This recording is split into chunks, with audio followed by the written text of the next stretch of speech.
Hello, good afternoon. Today I'm going to talk about the actors in international relations.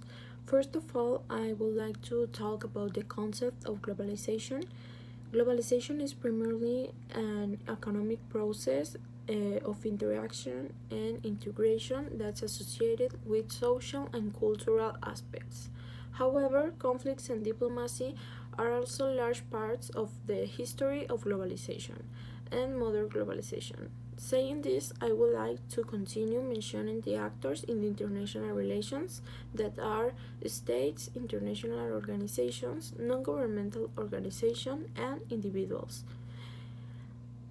Let's start talking about the states, which for me are the most important actors. The state is traditionally viewed as the most important of three basic organizations in the previous list. A state takes the lead in attempting to defend the physical security of population, ensures the economic welfare of its citizens, provides a focus of loyalty and identity, and claims sovereignty. This means its leaders claim to represent and exercise authority over all persons within the state's territory and claim a right to autonomy international. The international organizations. States are not the only prism through which to view international relations, particularly in the current era of globalization, in which it's apparent that no single state can hope to be the sole agent of collective action to solve global problems. International organizations can be bilateral, but most are multilateral because three or more states are members. The greatest example that exists of an international organization is the United Nations organization. The non-governmental organizations. In recent years, there has been a veritable explosion in the number of non-governmental organizations.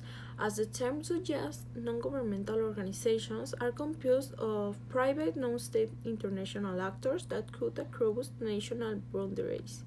There are four categories of these organizations: the private sector economic organizations, the transnational non-governmental organizations, the humanitarian non-governmental organizations, and the non-state armed groups.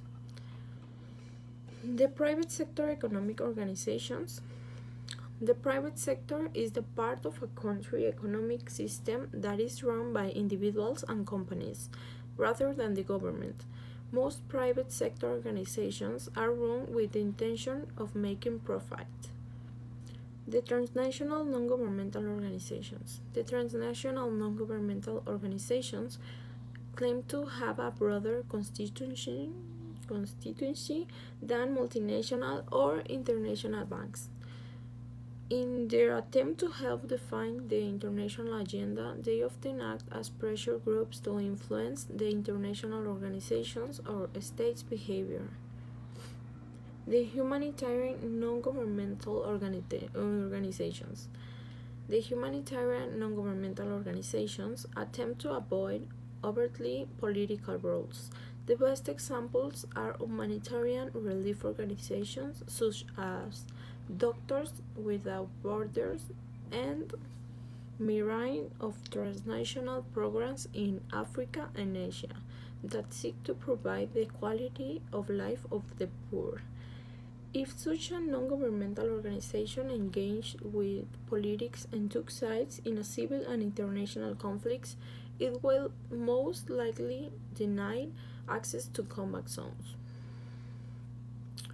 The non-state armed groups.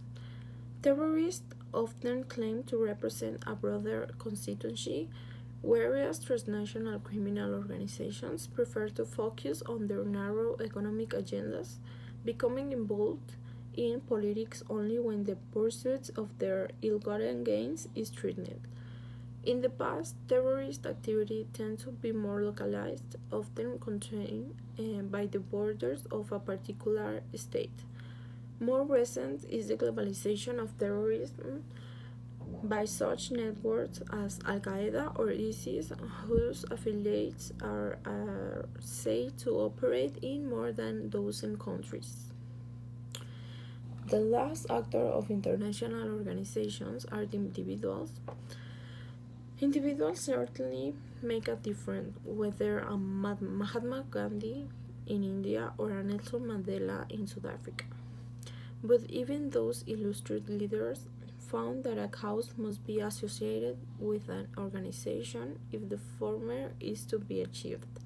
States do not make the decision to go to the war, people in their governments and the society do. The fact of the matter is that while individuals as their practitioners can have tremendous impact on the short-term course of world events. In conclusion, I believe that the most important actors in international relations are individuals and states, but mainly individuals since they are those people who make the decisions of a country. Among individuals, we can find very powerful families, big businessmen, revolutionaries, etc. It's very important to always remember the four international relation actors: states, international organizations, non governmental organizations, and individuals. Ciao.